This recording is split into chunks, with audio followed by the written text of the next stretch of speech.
And good evening. We begin tonight with the major storm sweeping the U.S., putting more than a third of Americans at this hour under some sort of severe weather threat. And to get a sense of the power of these storms, just take a look at this purple sky last night over Lawrence, Kansas. That's a supercell lighting up a spring night, with tornadoes touching down in some areas and large hail landing on others. Here's CBS News meteorologist Rob Marciano with more on the damage and what's to come.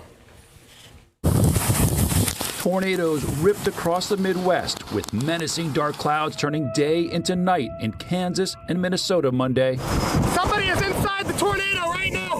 Severe thunderstorms spawned at least 5 confirmed tornadoes, according to the National Weather Service. This one sweeping across Ottawa, Kansas, tearing off rooftops and leveling a line of power lines. Some areas in Minnesota were pelted with damaging hail. We look outside, and next minute we know, we just see funnel clouds coming towards Hillsdale. The small town of Hillsdale, Kansas, took a big hit. Dottie Edmonds is helping her daughter clean up what's left of her home. I don't think we've ever seen this much devastation come through this small a community. And Michigan couldn't escape the wild weather either. In Escada, water engulfing neighborhoods, swamping homes after melting snow and 3 inches of heavy rain caused rivers to overflow. The entire state still under a flood watch tonight.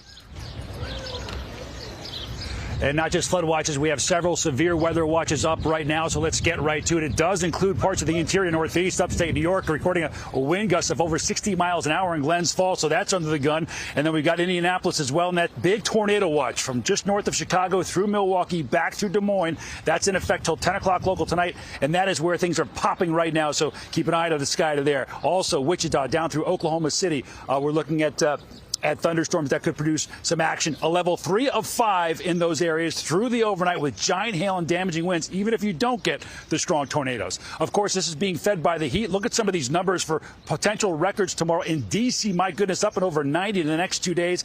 It's cooler, but still record temperatures in Atlanta into the mid to upper 80s, into the 80s here in New York City as well. Meanwhile, in the Pacific, the American territory of Guam getting lashed by the equivalent of a Category 4 hurricane. This is a typhoon right now, and that will be moving off, but they're getting some damaging winds there. A reminder with this warmth in the east that here, hurricane season is right around the corner.